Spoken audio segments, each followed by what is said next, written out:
Hello and welcome back to week number 10 of our Applied Food Science course. Today we are talking about fruits. Now you may be thinking of me, looking at me and going, what's going on? Well, as luck would have it, we are filming this on Halloween, and so I've gotten a lot of comments about this saying, you look like a lumberjack. And so, you know what? I dressed up like one, but not everyday one. I'm your lumbrojack. Right? The hat, and I've even got my trusty axe here.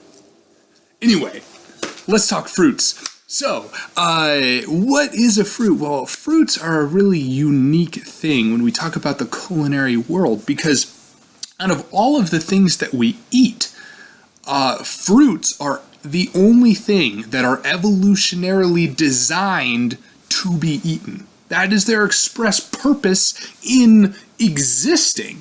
Any fruits, essentially the idea behind a fruit is plants need to spread their seeds. And there are several ways they can do this. Some plants have seeds that fly on the wind, like dandelions. Some of them just fall to the ground and try to have protection, like pine cones. But still others, their whole existence depends on the fact that they are delicious.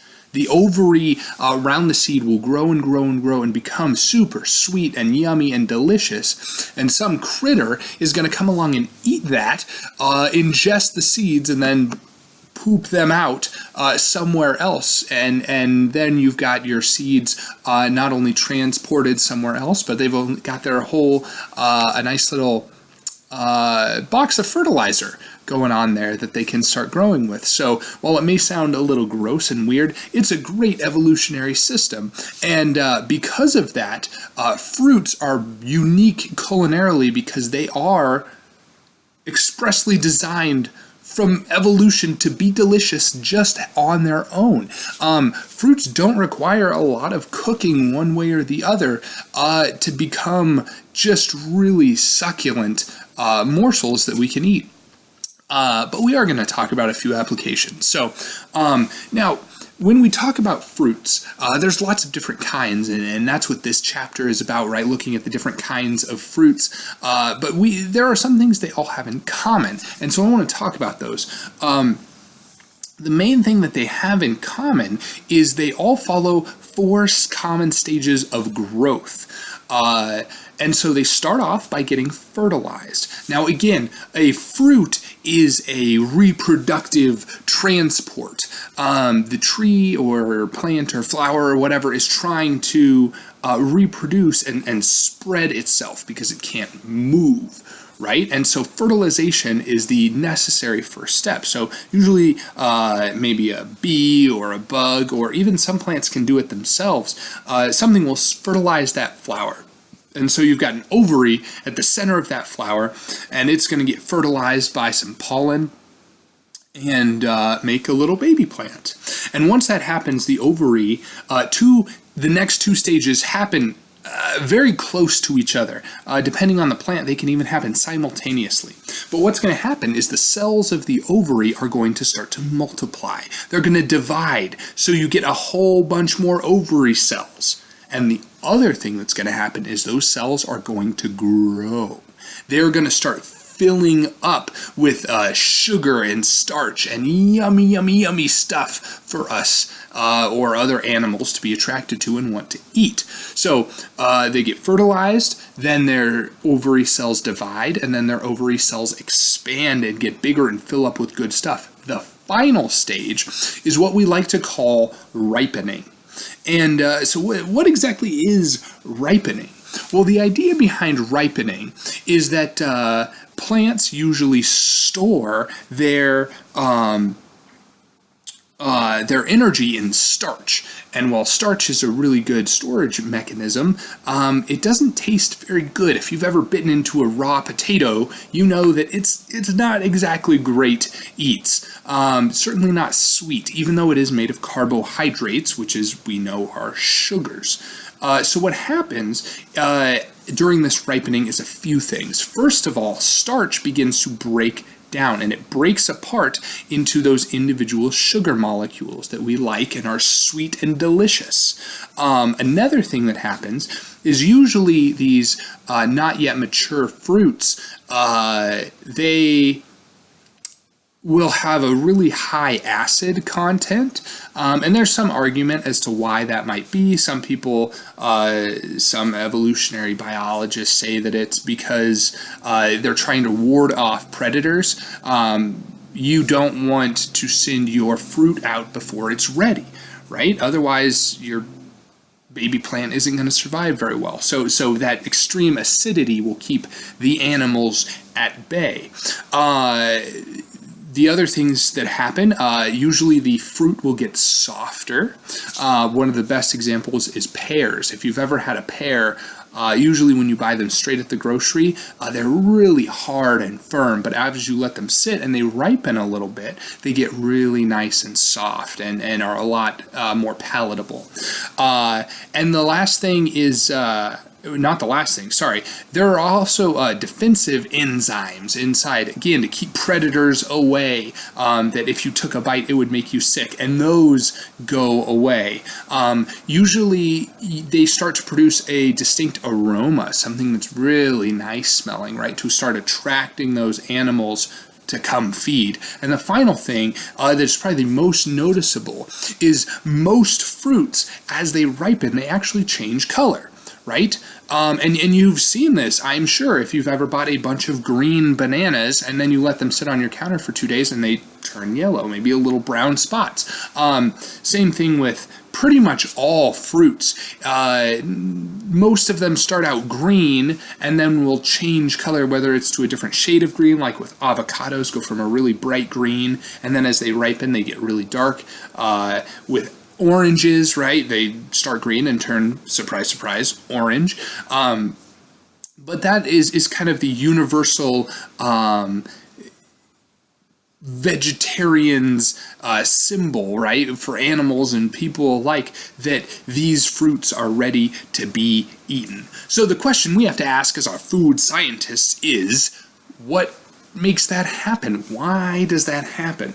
Well, it turns out we got our first clues to this way back 100 years ago about as the story goes, there was a ship that was moving produce in the Caribbean.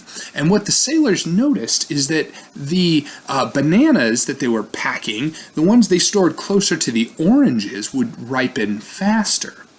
Now, hint number 2 came actually out in California when some people noticed that fruit that was placed next to kerosene lamps or kerosene lanterns as they were being transported, that kerosene gas, those ripened faster as well. So the question really became, what do oranges and kerosene have in common? Well, it turns out they do have one molecule in common, and that is called ethylene. And as we've gotten better and better at isolating molecules and monitoring these things, it's been determined and confirmed, yes, ethylene is the thing that helps ripen fruits. And it does it, there's kind of 2 ways to do this, and we call them climacteric, or non-climacteric. So climacteric ripening is essentially once a fruit comes off of the plant, you can then stimulate that fruit to ripen. And so these would be things, if you think of fruits that when you buy them in the store and then you take them home and they get progressively better or tastier as they go, things like bananas or pears or avocados. These are all climacteric fruits. And they traditionally are picked when they are not quite fully ripe, and then they're shipped to the store, and then at the grocery or on the way, they'll actually throw some ethylene at them, and it causes them to start this ethylene cycle, because once they've been exposed to ethylene, they can actually make ethylene themselves and cause themselves to ripen more and more and more and more. Now, the other side of this coin is non-climacteric fruits, which, as you guessed it, are the opposite. Essentially, they just have a constant ripening cycle. And as soon as they are picked, it stops. And so these would be things like pineapples or oranges or berries or melons, where if you get a pineapple at the store, it is going to be the exact same sweetness and that it was when you bought it. Now, yes, it might soften a little bit, but the reason it's softening is different than the reason that, say, a pear softens, right? Pears are actually breaking down the stuff inside them on purpose. And for pineapples and other non-climacteric fruits, it's kind of just a byproduct of getting old. And so they each have their advantages. The good thing about climacteric fruits is that they keep for a lot longer, and they actually will reach their peak deliciousness well after they've been picked. Now, if you let them ripen all the way, or mature all the way before you pick them, and then you let them ripen, they'll be super mega delicious. But most groceries don't do that because it's a lot easier to ship a pear, per se, that's like really hard. It's less prone to damage than it is a fully mature, just softening pear. That said, for non-climacteric, they need to be attached to their host plant for as long as they can, because usually with climacteric plants, they have stores of starch inside. And they'll actually break that down and get sweeter as time goes on. Whereas non-climacteric, they get all of their sugar and sweetness from the plant. It's transported into them as they ripen. So as soon as you pick them, the sweetening stops. So if you've ever had, say, raspberries or blackberries in the off-season that just aren't super sweet, it's probably because they were picked when they weren't ripe fully, and some growers artificially kind of pushed them into their final stages, and they just didn't have enough time to get sweet enough. Anyway, moving on. So now that we've kind of talked about these general categories, let's get into specifics. So, and we'll just kind of go through the gamut. So the first one I wanted to start off with is the palm family. Now or pome family, kind of tomato situation. But the defining characteristic for the pome family is that they have a light skin and around their flesh, and at their core they have a really thick, tough, fibrous core. And so hopefully your first inkling with these is the ever common and beautiful and delicious apple, right? Now there's so much good flesh on there, but on the inside there's this really tough core that houses the seeds. And so with these pome fruits, you've got apples, and the thing about apples, or I guess I should say, our other pome fruit that we commonly know is the pear. Now pears also, right, have a very fibrous, thick, tough core. These are the things where you don't usually eat all the way through.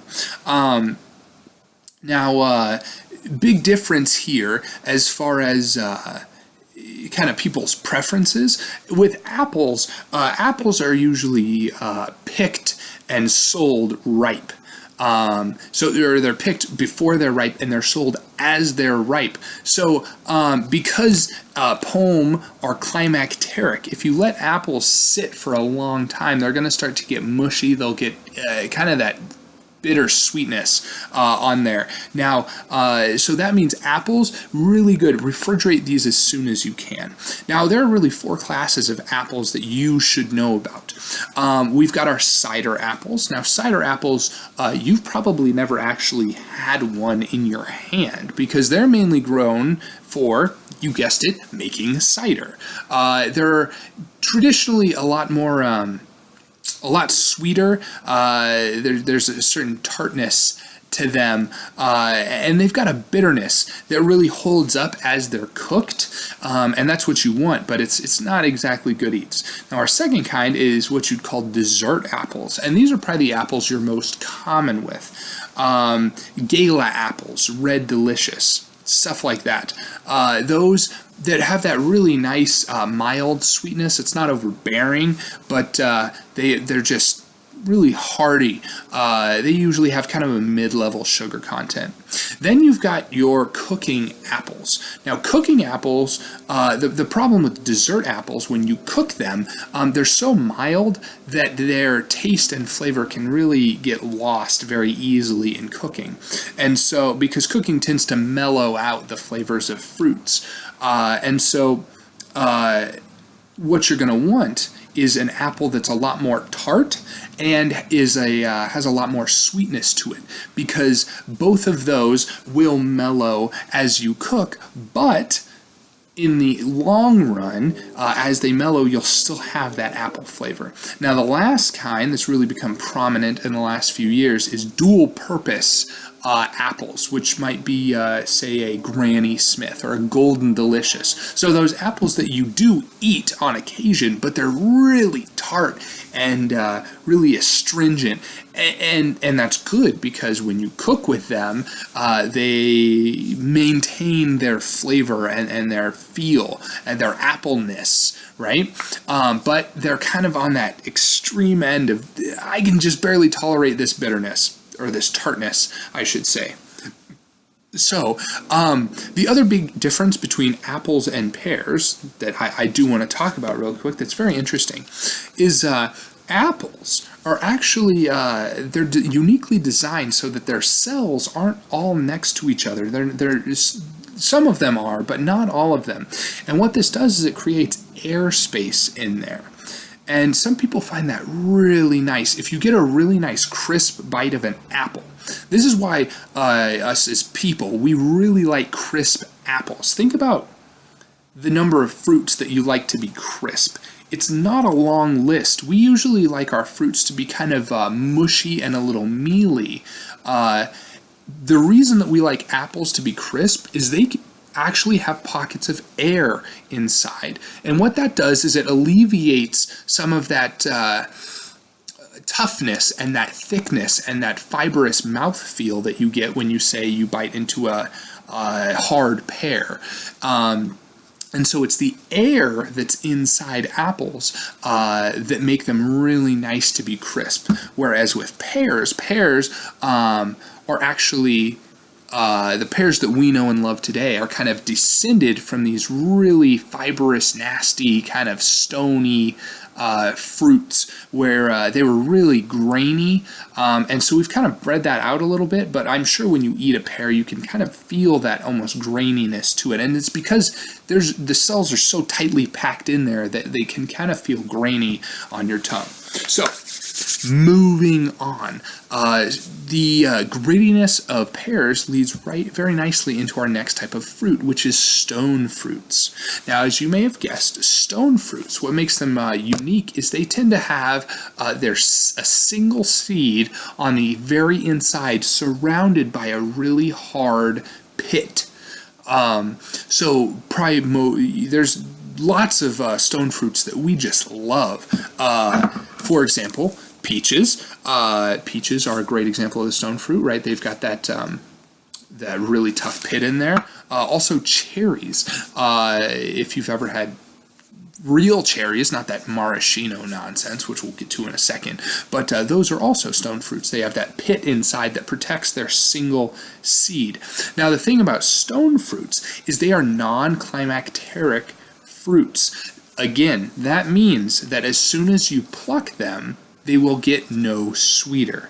So, and they don't have any starch, right? So once you pluck them, they stop ripening. They are at their peak sweetness as soon as you pick them.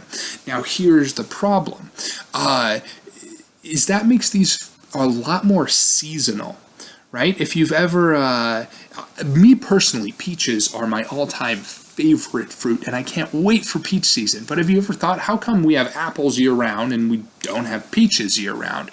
Well, the reason is because once you pick a peach, you can't artificially ripen it any more than after it's already been picked. And so even if at the grocery store you get one of those hard peaches and you kind of let it sit in your fridge for a while, it might get a little mushy, but it's still not going to have that ripe sweetness, that juiciness to it. And so there's a very small window of time where you can really pick these fruits, and they're going to be really good and delicious and fully ripe when you pick them. Now, some other examples, we've got apricots. Apricots are especially delicious, although they are really great for, say, canning purposes, and doing like jellies. They've got a really high sugar content, so that's why you see a lot of apricot jams, but not so many apricots in the stores. And we've got plums, which, again, stony fruit, but they've got a pit in there. But fun fact is plums are actually very closely related to prunes. So you may know prunes, as they are notorious for their helpful laxative properties for the elderly, usually traditionally. That's how we think of them. But prunes are actually just dried plums. Now, why give them a whole separate name than plums? Well, this actually kind of goes back to a few years ago. Plums kind of had a bad rep for being this kind of laxative-based fruit. And so what the clever people in fruit marketing did is they said, well, we'll dry them and we'll market them as prunes, right? This new, exciting thing. It's delicious. We've got prune juice and dried prunes and all this stuff. It's actually just plums. We call them that because people were kind of gun-shy about plums for a while, and so they actually named them something differently. And let's finally get back to, and then we've got peaches and nectarines. Now, the only difference between a peach and a nectarine, they're actually very genetically pretty identical. Really, it's just the skin. Peaches have that kind of fuzz on them, and nectarines are a lot more smooth, and their skin is kind of taut on there. And then finally, we've got cherries. Now, cherries are traditionally classified in three different ways. Whether their flesh is white or yellow, whether they are firm or melty in your mouth, and whether they are closed stone or freestone. It might not be closed stone.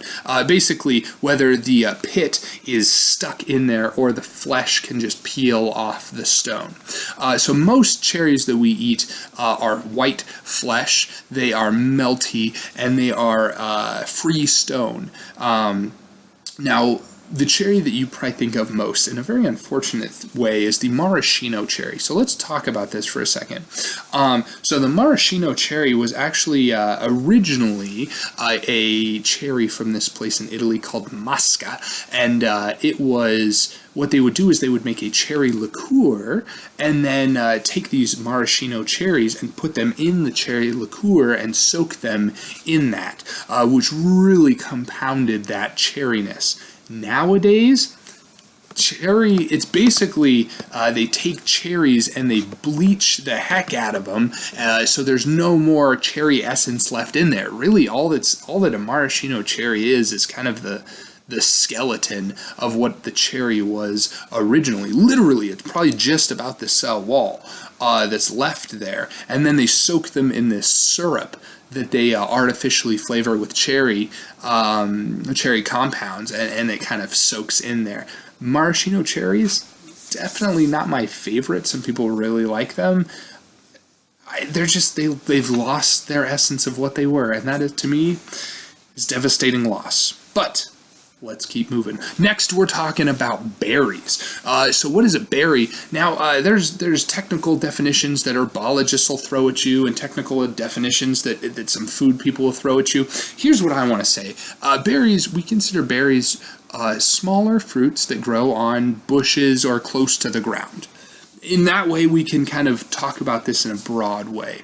Now, kind of the most famous berries are what we call caneberries. Now, that might not sound familiar to you, but caneberries are raspberries and blackberries. And these caneberries, raspberries, blackberries, what happens is there's a single flower that gets fertilized, but on that flower, there's going to be somewhere between 50 and 150 ovaries. So when that flower is fertilized, you're actually fertilizing like 100 different eggs or ovaries, and all of those become the little tiny fruitlets that's on each raspberry or blackberry. Delicious. Now moving on, there's blueberries. Blueberries are my personal favorite berry. Not only are they really delicious and tart, but they're actually one of the best foods you could possibly eat. They're packed with antioxidants and a whole host of other things. Mayo Clinic says they're a superfood, which awesome. We've also got grapes. If you've never thought about it, grapes are absolutely a berry. They grow on vines, kind of in these bunches. They're fertilized and grow very similar to berries, or to caneberries. Kiwis, also a berry, if you've never thought about it, and they're strawberries. Now, here's the interesting thing about strawberries. Strawberry, in the technical definitions, is usually not considered a berry, but I mean, tomato, we're kind of parsing things here, and we can treat it like a berry. Now, the interesting thing about strawberries is that the seeds that we see on the outside are actually not the full seeds. It's actually a coating around the actual seed, which I think is pretty cool.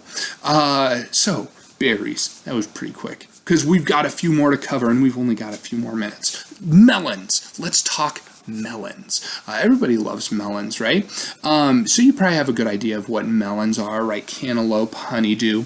Well, we usually put melons into two primary classes: summer melons and winter melons. Now, summer melons are climacteric, and so these, again, after you pick them, they will continue to ripen. So cantaloupe is a great example of a climacteric melon. Now, so if you've ever gotten a cantaloupe and you've let it sit for a few days, it usually gets a lot mushier and a lot sweeter. Now, on the other side, winter melons are non-climacteric. And here's what's really interesting. I thought, or I think when I read about this stuff and then kind of go over it again, is that honeydew is a classic winter melon, so non-climacteric. Now, if you've ever had honeydew, there's usually a schism between people that really like honeydew or really don't. But nonetheless, it's usually mixed together with cantaloupe, which is weird. The reason that honeydew is usually so polarizing is that it's non-climacteric. So that means it's harvested similar to cantaloupe, but after it's harvested, it won't ripen anymore. So a lot of times it's really not as soft as we want it to be. It's not as sweet as we want it to be, because it won't ripen anymore. Leave the honeydew alone. Leave the honeydew alone until they're ripe, of course. Now, moving on, we've also got watermelons. Now, interesting thing about watermelons is with most melons, if you think about it, there's this hard outer covering. Check for both melons and watermelon. And then there's this fruit on the inside that we really like to eat, but at the center there's this kind of tangly mass of seeds, if you think about cantaloupes or honeydew. Whereas with watermelon, the seeds are dispersed in the actual fruit. And the reason is, with winter and summer melons, the flesh, the fruit that we eat, is actually the ovary. So the cells around the seed. Whereas with watermelons, what we're actually eating is the placental tissue of this fruit, which might sound a little weird. Please don't get freaked out. It's still delicious. I mean, it's grown and made and specifically so we will eat it. So the last thing I want to talk about is citrus fruits. Now, citrus fruits are really interesting in that they're really a lot more sour than a lot of the foods that we're used to. And a lot of that comes from citric acid that citrus fruits get their name from. Now, if we look at the history of citrus fruits, we find that pretty much all citrus fruits that exist today have three common ancestors, that being the citron, the mandarin orange, and the pomelo. Now, a lot of people think this guy, the common orange, should be on there, but as it turns out, it's these guys, these mandarin oranges, that are actually the true ancestor. This is a combination between mandarin oranges and the pomelo. And all of the derivatives, lemons, limes, are combinations of these three citrus fruits, which means a few things. First off, that they're all very related, and second, there's almost an infinite variety of breeding and crossbreeding and new and old plants that you can get, and types of citrus, which is really exciting. You can kind of breed your own. So I might have lied. There's one final type of plant I want to talk about real quick, because I would be remiss to leave you without discussing my good friend here, the banana. The banana falls in the category of tropical fruits. Now, tropical fruits is a really broad category. Some of them are climacteric, like bananas, right? You can buy them when they're green, they will ripen. Some of them are non-climacteric, like pineapples. They are as ripe as they're ever going to be when they're picked. But traditionally, when you talk about tropical fruits, that is to say fruits that grow in tropical environments, they're traditionally a lot sweeter than a lot of the other fruits that we eat. So with that, we have covered pretty much all there is about fruits and that we want to talk about. So I hope we answered all your questions. As always, if you have more, please contact me and keep your eye out for the bonus round. Bye.